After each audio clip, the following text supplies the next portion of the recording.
This is Unit 3, Lesson 1. Summarize, represent, and interpret data on one variable. We're going to focus on dot plots, histograms, and box plots. The types of graphs you have seen are a histogram, a dot plot, and a box plot. A box plot is also known as a box and whisker plot. A histogram divides the data into intervals using rectangles. You may not be able to see if a specific number is included in a data set from a histogram. Dot plots use a dot for each occurrence of a value in the data set. You can easily see how many times a value occurs. A box plot organizes the data to easily observe the minimum, first quartile, median, third quartile, and maximum values, often called box and whisker plots. The first quartile is the median of the lower half of the data set. The third quartile is the median of the upper half of the data set. Miss Hopkins Recorded are students' final exam scores in the frequency table.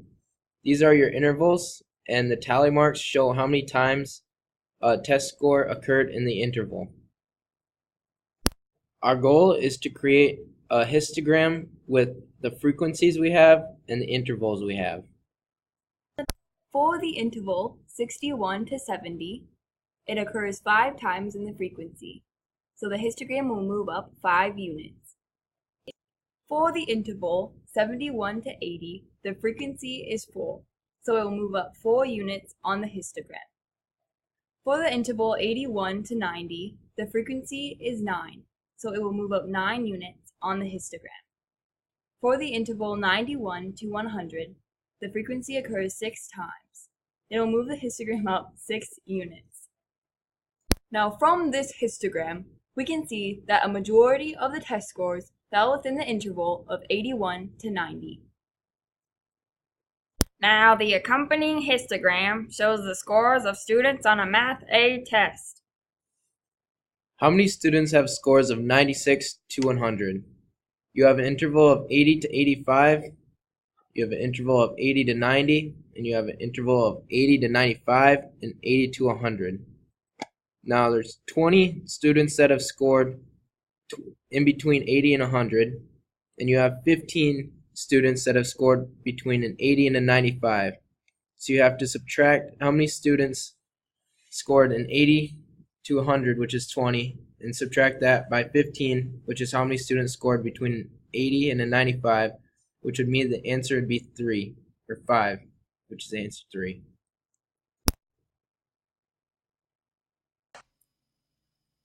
Well, now the guest appearances are done, so you're stuck with Mr. Johnson's boring voice for the last 3 examples. The dot plot shown below represents the number of pets owned by students in a class. Okay, so we can see that the number of students that have 0 pets are 2.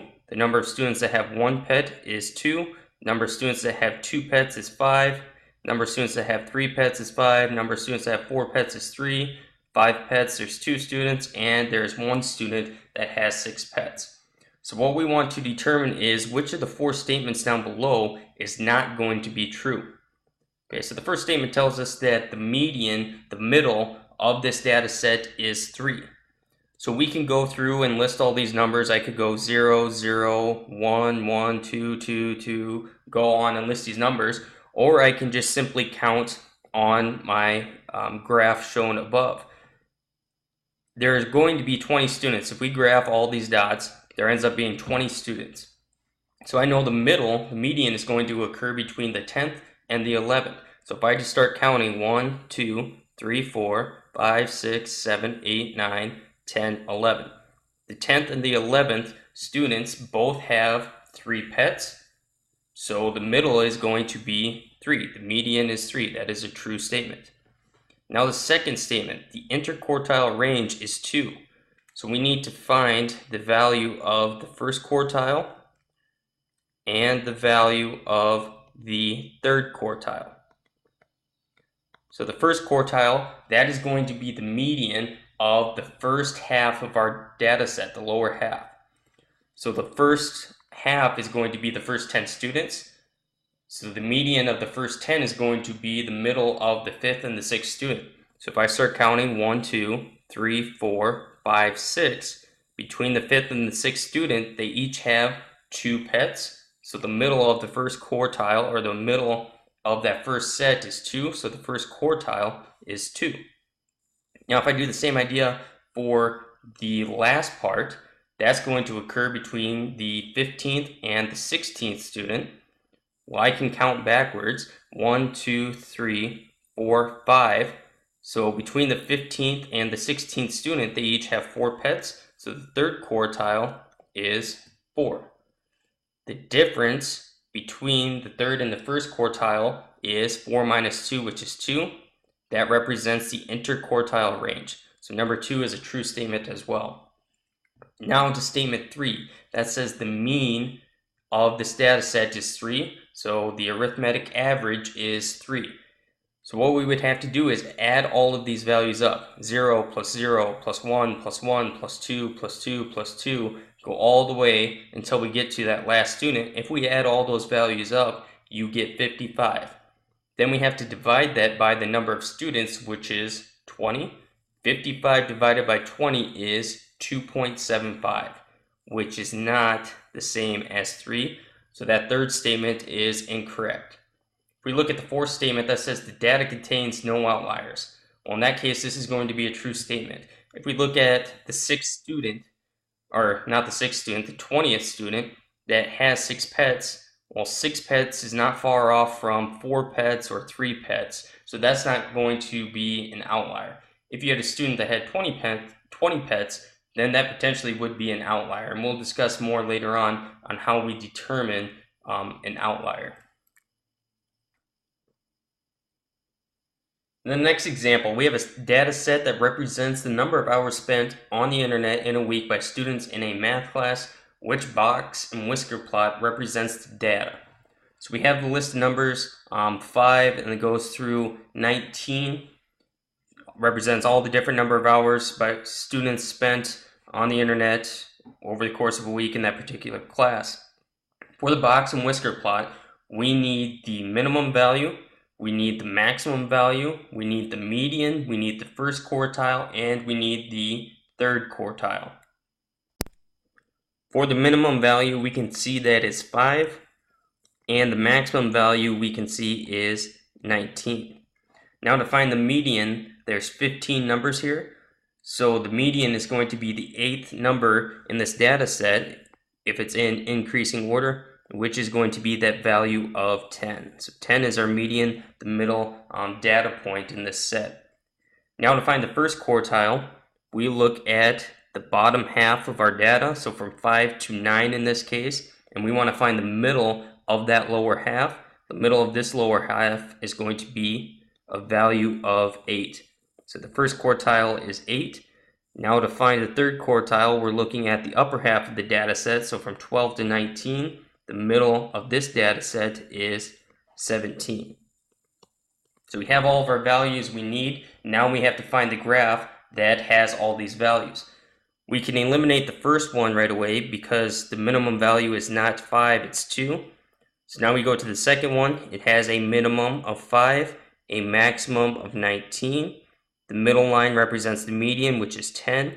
The first quartile is 8, and the third quartile, 17. So the second graph is going to be the correct one. The problem with the third box and whisker plot is that the median is 14 when it should be 10, and the third quartile is 16 when it should be 17. The problem with the fourth box and whisker plot is that the median is 12 when it should be 10. Now to the last example, we want to use the data set to construct a box and whisker plot. And then once we have that constructed, we want to determine the number of scores that lie above the 75th percentile. So the easiest thing to do is to rewrite our numbers in our data set in increasing order. So from smallest to largest, which we can see off to the right.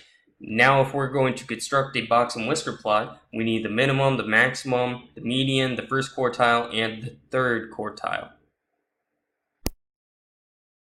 From the data set, we can see the minimum value is 10, the maximum value is 65. The median is going to occur between 28 and 32, so if we take the average of 28 and 32, that gives us 30. To find the first quartile, we have to find the median between 10 and 28, this data set, which if we narrow that down occurs between 19 and 21. The average of 19 and 21 is 20. To find the third quartile, we're using the data set from 32 to 65. That median occurs between 40 and 42, which the average of 40 and 42 is 41. So we have all of our values. Now to create our box and whisker plot, we have our minimum of 10, the maximum of 65. We have our median of 30, the first quartile of 20, and the third quartile of 41. So this is a box and whisker plot for the 12 scores we were provided with in the beginning. Now we want to determine the number of scores that lie above the 75th percentile. The 75th percentile occurs at our third quartile. So that means any value above 41 is going to be above the 75th percentile, which we could see we have three values, 42, 57, and 65. So there would be these three scores, 42, 57, and 65, that would lie above the 75th percentile.